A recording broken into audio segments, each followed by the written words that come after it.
அவிச்ச வேர்க்கடலை இருக்கு, கொண்டக்கடலை இருக்கு, கொண்டக்கடலை மசாலா இருக்கு,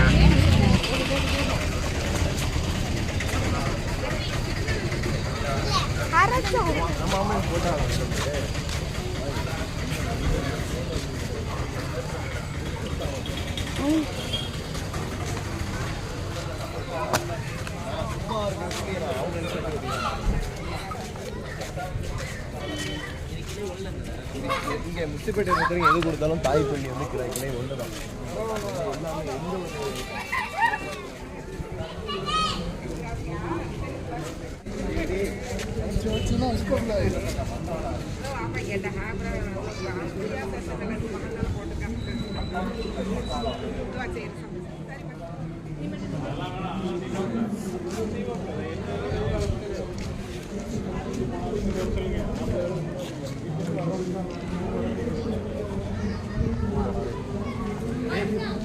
லைவ் வீடியோவா?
Thank you.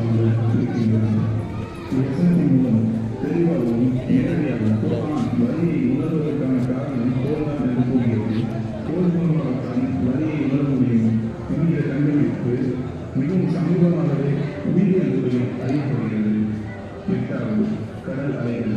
குர்ஆன் இதனை பற்றி ஆழமான கருத்துக்களை நிராகரிப்பவர்களுக்கு கூறும் வசனத்தில் குறிப்பிடுகிறது.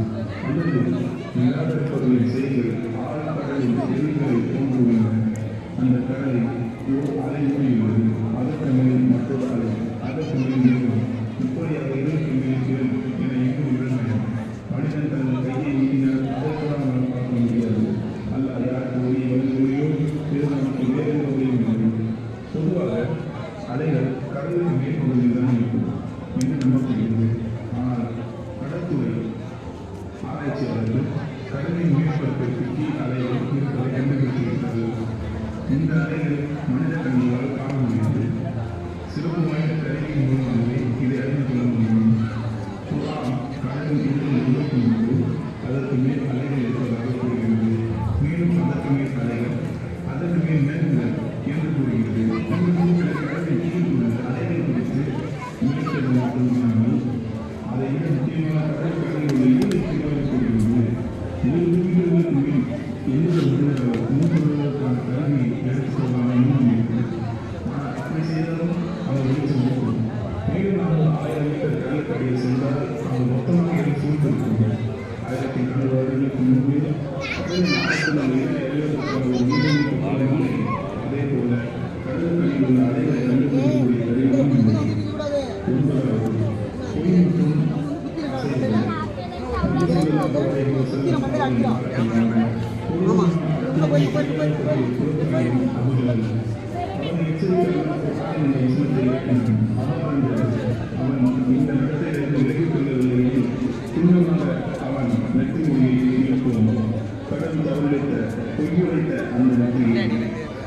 இவனை அல்லாஹ் பொய்யன் என்று சொல்லுகிறது.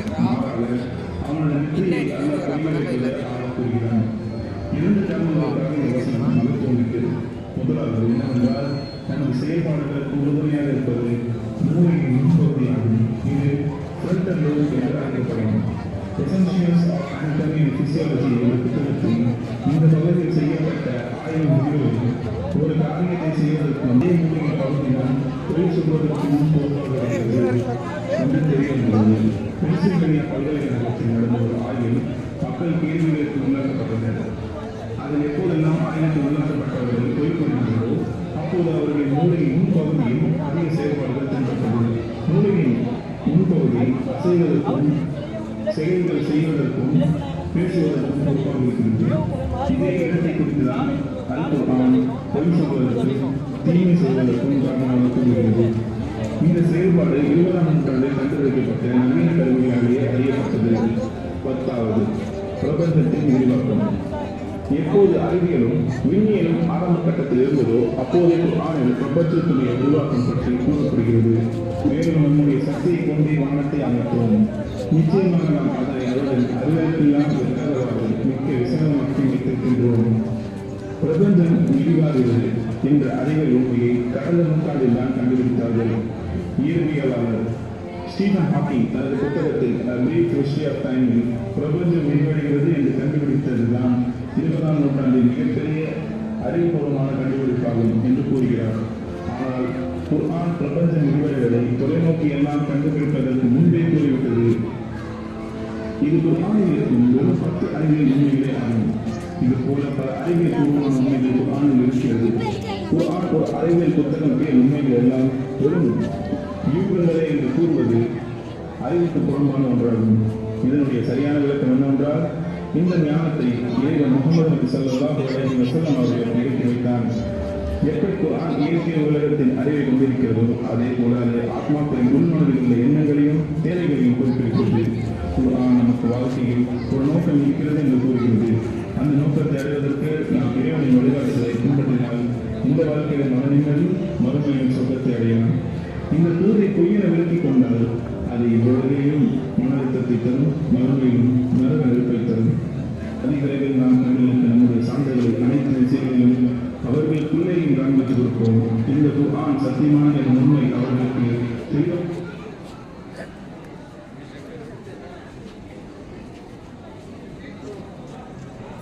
வழிமுறையில் உன் இறைவன் ஒவ்வொன்றுக்கும் சாட்சியாக இருக்கின்றான் என்பது போதுமானதா இல்லையா?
அதோட இன்னொரு பக்கம் கடலை பார்த்தீங்கன்னா 30ஆம் ஆண்டு கல்விட்டு இருக்காங்க. அவன் 2 கடற்கடலை ஒன்று சேர்த்துள்ளார். இது மதுரமாகவும் சாரம் தீர்ப்பதாகவும் உள்ளது. அது சுத்தாகவும் கசப்பாகவும் உள்ளது. அவ்விரண்டிற்கும் இடையே ஒரு திரையும் வலுவான தடுப்பையும் அவன் ஏற்படுத்தியுள்ளான். இந்த 2 கடல்களை ஏன் ஒன்று சேரவில்லை அப்படிங்கிறத அந்த 64 வருஷங்களுக்கு முன்னாடி சொல்லியிருக்கான். ஆரம்ப கால மனித சமூகங்களினால் நிலவானது அதன் வெளிப்படுத்தி நடந்தது. ஆனால் இன்றைய நவீன விஞ்ஞானம் கூறுகின்றது நிலவின் வெளிச்சமானது பிரதிபலிப்பு வெளிச்சமாகும். குறிக்க பயன்படுத்தப்படும் வார்த்தை கமர் ஆகும். குரான் நிலவின் வெளிச்சத்தை குறிக்க ஒளி என்ற வார்த்தையை பயன்படுத்துகிறது. அதன் அர்த்தம் ஒளி கொடுக்கப்பட்டது ஆகும். மறுபடியும் குரான் நிலவின் வெளிச்சத்தை விமர்சிக்கும் விதம் அரசியலுக்கு துல்லியமாக பொருந்துகிறது. எவ்வாறு நாம் முன்னே குறிப்பிட்டிருப்போம் மற்றும் விஞ்ஞானத்தின் அடிப்படையில் நிலவின் வழியானது சூரியனை குறிப்பிட்டிருக்கிறார். நிலவானது கண்ணாடியை போல சூரியனின் வெளிச்சத்தை விமர்சிக்கின்றது.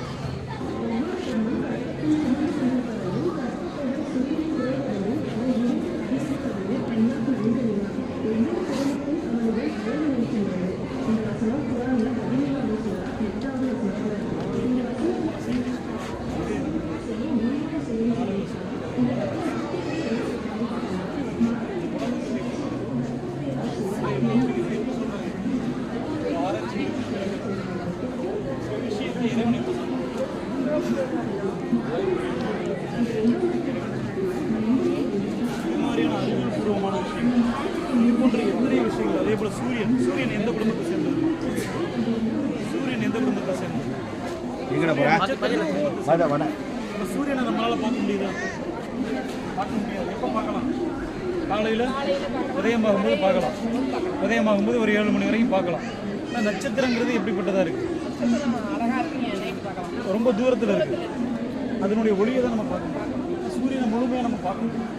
சூரியனை எப்படிப்பட்டதுனாக்கா சூரியன் நட்சத்திர குடும்பத்தில் வந்தது தான். இப்போ அந்த நட்சத்திர குடும்பத்தில் நம்ம சூரியனை நம்ம நினைச்ச முடியுது. ஓரளவுக்கு ஒரு உருவமைப்பு பார்க்க முடியும். நட்சத்திரத்தை பார்க்க முடியும். என்ன காரணம் அப்படின்னா அது ரொம்ப தொலைவில் இருக்குது. இது நம்ம என்ன கேலக்சி நம்ம என்ன உலகத்தில் இருக்குது? இது என்ன உலகம்? இது மில்கி கேலக்சின்னு சொல்லக்கூடிய ஒரு வேர்ல்டாக நம்ம இருக்குது. இதே போன்று எத்தனையோ கோள்கள், கிட்டத்தட்ட 9 கோள்கள் இருக்குது. இப்போ 9 கோள்களை சுற்றி பல்லாயிரக்கணக்கான கேலக்சி. இப்போ நம்ம எப்படி ஒரு கேலக்சியில் இருக்கிறோமோ, ஒரு உலகத்தில் இருக்கிறோமோ, அதே போன்ற பல்லாயிரக்கணக்கான கேலக்சி என்ன செய்யப்பட்டிருக்கு? இயங்கிக்கிட்டு இருக்கு. அப்போ இதை யாரால என்ன செய்ய முடியல? கண்டுபிடிக்க முடியல. அப்போ இறைவன் என்ன பண்ணுறான்? இதை நிர்வகித்து ஆட்சி புரிஞ்சுக்கிட்டு இருக்கான். இப்போ இப்படிப்பட்ட இறைவனை நம்ம உணரோம் அப்படின்னா, அப்போ இறக்கப்படும் போது அந்த இறை தூதர் எப்படிப்பட்டவராக இருந்தார்? எழுத படிக்க தெரியாத ஒரு இறை தூதர். அப்போ இறைவன் முதல்ல வசனத்தை இறக்குறான். படிப்பீராக என்ன சொல்கிறான்? படிப்பீராக. அப்போ அந்த தூதர் என்ன சொன்னாங்க, இறை தூதர் முகமது, எனக்கு படிக்க தெரியாது, நான் படிக்க தெரிந்தவன் இல்லை அப்படிங்கிறான். உடனே என்ன மறுபடியும் படிப்பீராக அப்படின்னு. அப்போ அதே போல் இது போன்ற 3 முறை என்ன செய்யப்படுது, படிப்பீராக சொல்லப்பட்டு அவங்களுடைய உள்ளத்தில் என்ன செய்யப்படுது, அது ஊதப்படுது. இப்படி கொஞ்சம் கொஞ்சமாக என்ன செய்யறான் இறைவன். 23 இறந்துடுறாங்க. இன்னைக்கு நம்ம வந்து இதை பார்த்தோம், ஏன்னா கள்ளச்சாராயம் குடிச்சு என்ன செய்யப்பட்டாங்க, கிட்டத்தட்ட 400க்கும் மேற்பட்ட மக்கள் என்ன பண்ணாங்க, இறந்தாங்க. கவர்மெண்ட் என்ன பண்ணுச்சு, அவங்களுக்கு வந்து 10 லட்சம். அப்போ இது வந்து ஒரு தீர்வாக போயிடுமா? இறைவனுடைய முதுமுறை என்ன செய்யக்கூடாது, அது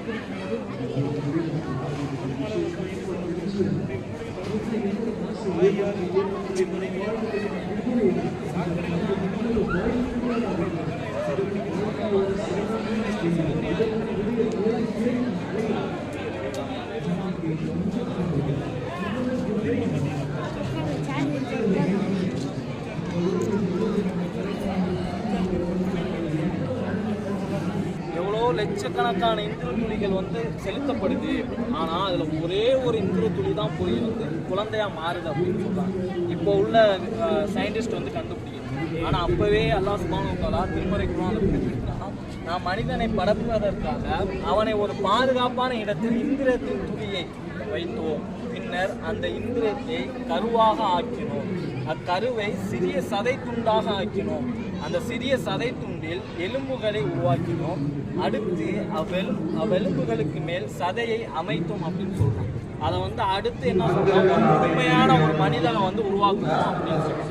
இதை வந்து படிப்படியாக சொல்லலாம். ஒரு இந்திர துளி, அதுக்கப்புறம் ஒரு சதை தான், சதை கட்டினால் அந்த சதை கட்டி, அதுக்கப்புறம் என்ன அந்த எலும்புக்கு அப்புறம் நம்ம வந்து அந்த எலும்புக்கு அப்புறம் ஒரு தோலை போத்துறோம், அதுக்கப்புறம் மனிதன் உருவாகணும் அப்படின்னு சொல்லுவோம்.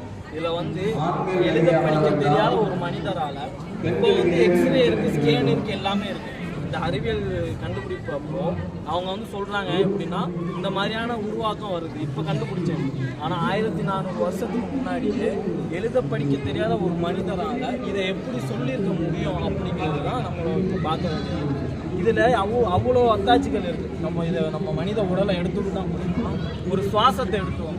சுவாசம் வந்து ஒரு ஆக்சிஜன் இல்லை அப்படின்னா, கொரோனா காலகட்டத்தில் நம்ம பார்த்தோம், லட்சக்கணக்கான ஹாஸ்பிட்டலில் வந்து ஆக்சிஜன் சிலிண்டர் இல்லைன்னு தெருவுலையும் ரோட்லேயும் நிற்கிறத பார்த்தோம். நம்ம வந்து அவ்வளோ சிரமப்பட்டோம். அந்த சுவாசம் இல்லை அப்படின்னா எவ்வளோ சிரமங்கிறத நம்ம பார்த்தோம். அந்த சுவாசத்தை நமக்கு இந்த அளவுக்கு நமக்கு ஃப்ரீயாக நமக்கு வந்து கொடுத்துருக்கோம் அப்படின்னா அல்லாஹ் சுப்ஹானஹு வ தஆலா நமக்கு நன்றி உடையவனாக இருக்கும். இந்த மாதிரியான நிறைய அத்தாட்சிகள் இருக்குது. நம்ம திரும்ப நம்ம தர்ஜுமாவை நீங்கள் பரட்டி படித்து பார்த்தா தான் அதனுடைய அத்தாட்சிகளை புரிய முடியும். இதெல்லாம் நிறைய இது இருக்குது. கண்டிப்பாக நம்ம மன இச்சை பிரகாரம் நம்ம வாழ்ந்துட்டு இருக்கோம். இதுதான் உங்களோட வாழ்க்கையை எடுக்க முடியுமா? இந்த உலக வாழ்க்கையில நிரந்தரமாக அப்படி வாழ்ந்துட்டு இருக்கோம். நாம மண்ணோட மண்ணா நம்பி கொடுக்கும் ஒரே ஒரு சின்ன குழந்தைகள் கூட சேர்த்து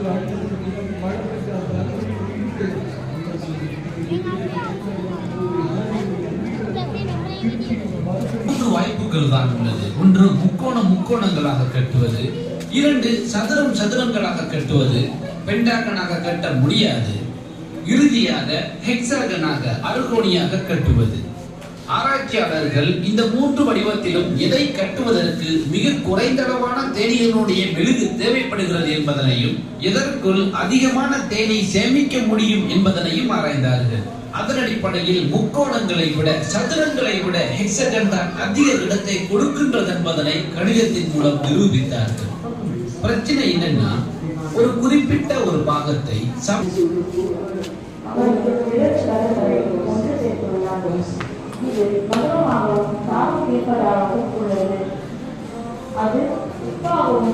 ஆறாவது சூரியனின் பாதை.